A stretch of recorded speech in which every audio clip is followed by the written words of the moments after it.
Estamos aqui no Country Club, onde a LIDE Sul, que é o grupo de líderes empresariais do estado do Rio Grande do Sul, reúne grandes lideranças, grandes empresários. Um almoço hoje, onde o protagonista, o palestrante, é Carlos Búrigo, que é secretário de Planejamento, Governança e Gestão do estado do Rio Grande do Sul. O que podemos esperar hoje da palestra do Búrigo? Porque o estado do Rio Grande do Sul, além do país viver uma situação muito complicada política e econômica, o estado do Rio Grande do Sul parece que está engessado e com dificuldade de sair desse emaranhado de dificuldade. É justamente isso que nós estamos esperando do secretário.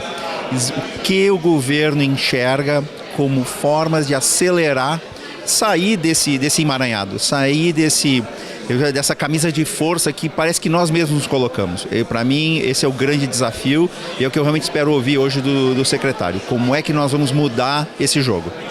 É que o Rio Grande do Sul ficou muito burocratizado, o Rio Grande do Sul ficou muito engessado, muito lento e está precisando de um pouco de lubrificar, agilizar, arejar um pouco. Mas te faz aqui um comentário sobre a economia. Se o governo atrapalhasse menos, andava mais, né? Eu acho que o grande desafio nosso, né, como empresários, é de continuar apresentando para o governo como simplificar essa burocracia, como destravar a nossa própria... Porque nós somos uma potência hoje dentro do país. Justamente o grande mercado que está crescendo é justamente o agronegócio. Nós somos uma potência dentro do agronegócio. Nós tínhamos tudo para poder estar despontando no país e nós continuamos amarrados. Então, esse que eu enxergo como o grande papel do governo, de ter arrojo. Nós precisamos de um governo arrojado para mudar essa situação. Tivemos ontem, aliás, na terça-feira, em Pelotas, na Expo Arroz, e os produtores falavam, da porteira para dentro nós somos competitivos, nós temos genética, nós temos terra, nós temos água, sol, mas da porteira para fora perdemos a competitividade e aí deixamos de exportar.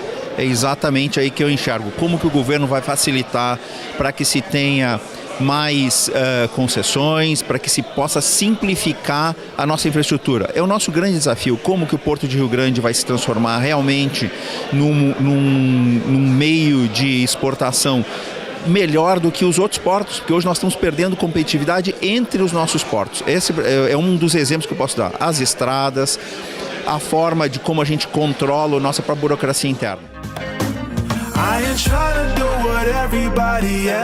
Nós sabemos das dificuldades que a gente está enfrentando em todos os âmbitos da nossa sociedade, do município, não tem um deles que está se salvando, ao Estado e ao nosso país. O LIDE tem um dever cívico e está assumindo um protagonismo nessa missão de aproximar as frentes, de fazer a nossa administração pública se aproximar do privado e criar oportunidade, criar momentos para a gente se discutir e participar das tomadas de decisões. Esse é um momento muito inspirador. Que não se discute mais estado máximo, estado mínimo, mas um estado eficiente. Nós temos que discutir uma questão de viabilidade, temos que discutir o modelo, temos que discutir o que vai acontecer daqui para frente. É muito difícil a gente ficar polarizando as discussões e não discutir os fatos que de fato são importantes. A aproximação e o foco comum são o caminho para seguir e o LIDE está assumindo esse protagonismo. Os caminhos, os remédios têm sido muito amargos, mas nós estamos num momento de aprendizado de fazer muito com muito pouco, mas está sendo muito dolorido esse caminho, né? É uma ressaca, né? É aquela coisa da própria ilusão da gente achar que tinha passado por esse período, que as coisas não iam mais acontecer. Acho que nós, de certa maneira, relaxamos os nossos controles, o nosso próprio envolvimento e a participação. É o fato de ter realismo, ter um pouco de candura para reconhecer esse fato, procurar não focar muito nas discussões mais belicosas, né? E ser construtivos para que a gente junto possa tentar buscar um caminho construtivo. Também todo o desajuste econômico gera alguns problemas políticos.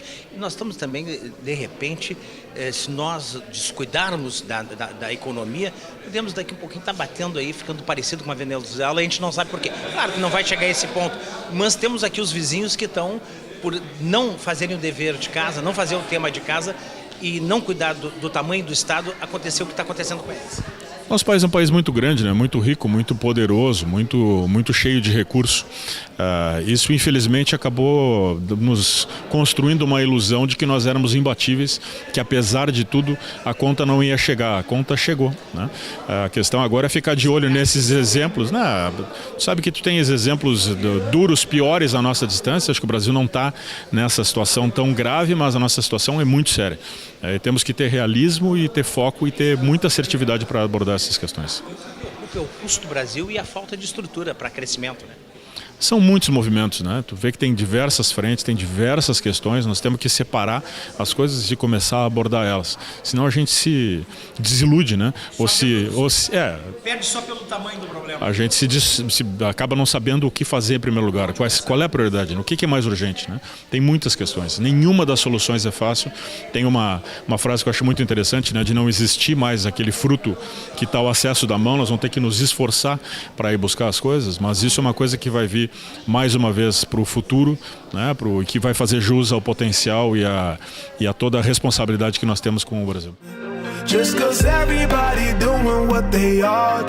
Os empresários hoje estão ansiosos para te escutar, estão preocupados com o Brasil, com o Estado.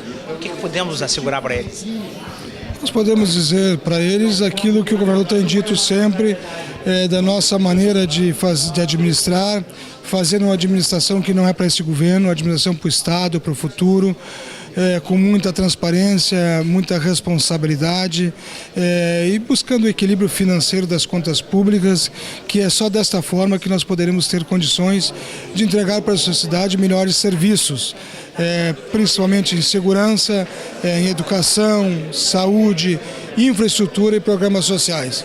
E de outra forma estamos fazendo com que esse Estado, que é um Estado gigante, que é um Estado que já é ultrapassado, a gente possa modernizar, fazer um Estado, deixar mais leve, mais ágil, diminuindo suas estruturas e tendo foco naquelas estruturas que têm por obrigação de entregar os serviços que são de nossa responsabilidade.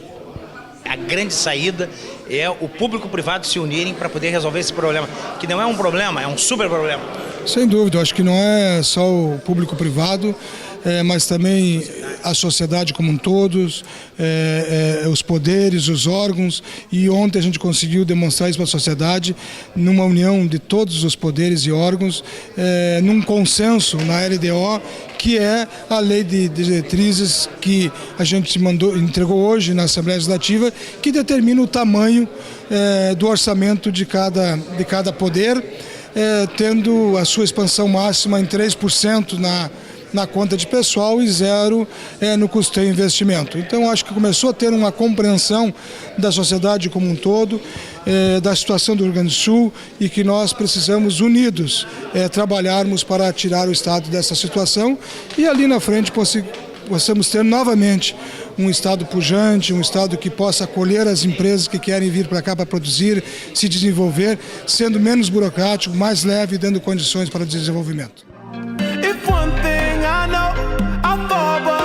Nós precisamos diminuir o Estado, desburocratizar as ações, os procedimentos. Nós, do SESCOM, representamos empresas da área contábil, que estamos muito ligados à área fiscal e tributária. A gente vê de perto a dificuldade que é enfrentar essa burocracia que nós temos, porque isso não leva a nada. Isso é um custo desnecessário, onde as empresas poderiam estar produzindo, gerando renda, gerando emprego, que dá um ganho geral para toda a sociedade e para toda a economia. Então, tudo que se faça para diminuir essa burocratização vem ao encontro do interesse dos empresários, vem ao encontro dos representados do SESCOM. Presidente, nós estamos na próxima segunda-feira um grande evento no SESCOM, um debate político, um debate importante. Podemos já antecipar para o telespectador? Esse evento do dia 15, segunda-feira, ele realmente é um grande lance do SESCOM RS. O SESCOM está liderando uma pauta nacional de interesse de toda a sociedade brasileira. Talvez seja o único assunto que consiga unir empregados e empregadores, sulistas e nortistas, iniciativa privada e iniciativa pública. toda a sociedade brasileira tem interesse e sofre e é penalizada com a defasagem da tabela do imposto de renda da pessoa física. E o SESCOM, dentro do seu projeto Gestão Pública Eficaz, que tem um contrato, um convênio com a PUC para estudar temas de atualidade, tanto de arrecadação, aplicação de verba pública, nós direcionamos nosso estudo para a defasagem da tabela do imposto de renda e temos resultados impactantes. Nós levantamos que essa defasagem coloca nos cofres públicos todo ano 40 bilhões de reais. E nós fomos mais do que isso. Esses 40 bilhões de reais, o que eles representam na economia? Eles simplesmente tiram a condição da economia crescer 0,2% no primeiro ano, 0,44% no segundo ano em diante, tira 240 mil postos de trabalho no primeiro ano.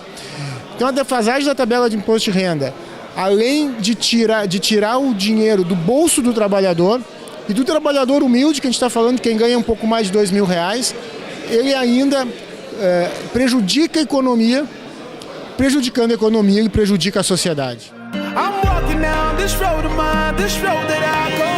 Nós sabemos das dificuldades que o Estado enfrenta e dos desafios que temos pela frente.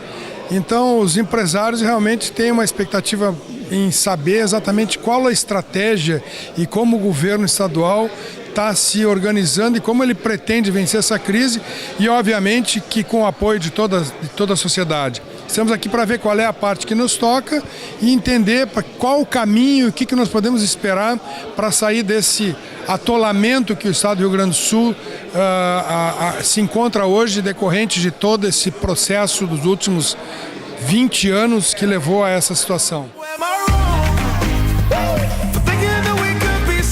O que podemos esperar hoje da palestra do Carlos Búrigo, porque os empresários, as lideranças estão ansiosos para saber quando o Rio Grande do Sul vai ter um pouco mais de agilidade, um pouco mais de eficiência como Estado? Olha, todos nós estamos esperançosos de que isso aconteça na maior brevidade possível. Acompanhamos, inclusive, essa semana as negociações junto ao Senado, na Câmara, dos pleitos do Estado aí na renegociação da dívida, e a gente sabe que é uma situação extremamente difícil do Rio Grande do Sul, particularmente, porque tem outros estados também que estão em situações muito semelhantes, alguns piores, outros melhores, mas de um modo geral no Brasil todo se sente uma necessidade de que haja algum acordo para que os estados possam novamente ter condições de investir e de fazer realmente aquilo que precisa para que a população possa ser atendida dentro das suas necessidades. Cláudio Bins, player do CIE, uma preocupação muito grande com infraestrutura, educação, saúde, segurança e principalmente emprego.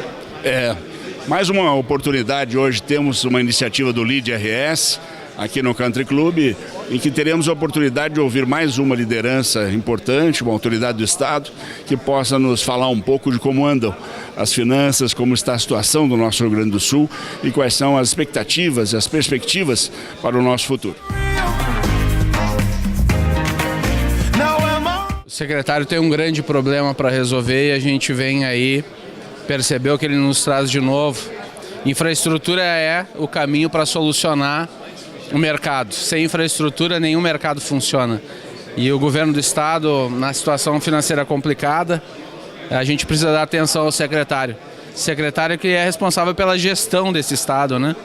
Então, espero que ele traga bons horizontes aí, porque a gente quer apoiar as mudanças de forma bastante objetiva, para poder, tanto infraestrutura como aspecto social do nosso estado precisa melhorar bastante. Emprego, saúde, educação. A economia não ajuda, a gente tem que fazer ela melhorar, nem que seja sob pressão.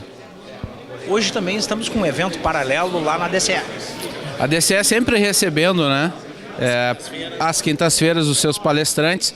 Já aproveito aqui a audiência do teu programa para convidar, né, os líderes da nossa cidade de Porto Alegre a participarem às quintas-feiras ao meio-dia no salão de eventos da Churrascaria Laçador, na Avenida Brasil, a prestigiar os nossos palestrantes. Um encontro semanal, só a DCE e a Federação tem. Eu acredito que a política do Estado do Rio Grande do Sul, ela tem, eu tenho sentido algumas mudanças, porque a iniciativa privada ela tem participado juntamente com o Estado em diversas situações. tanto na área econômico-financeira, quanto na área de avaliações, área da saúde, e a Peritos tem contribuído com o governo para trabalhar juntamente em situações em que o governo acaba não tendo braços para abraçar tanta coisa. Comenta-se aqui que a grande saída para esse impasse que o estado do Rio Grande do Sul se encontra, devido à situação política e econômica, passa pela sociedade, pelos empresários e pelo governo. Eu acredito que a solução é a união da sociedade e do governo atuando juntamente com a iniciativa privada. Como sempre, palestras qualificadas que o LEAD propõe, com temas propositivos, com temas que a gente consegue debater o futuro da sociedade, com um público qualificado, como vem sendo tradição já no LEAD. Então, tenho certeza de uma palestra qualificada, todo mundo vai sair melhor do que entrou. Como é que estamos preparados aí para assumir? Preparados para assumir. Na verdade, já assumimos, a gestão começou tem 2 semanas mais ou menos, e provavelmente dentro de 1 mês e meio a gente vai ter a posse formal que vai se realizar, todos serão convidados, então isso deve acontecer em junho.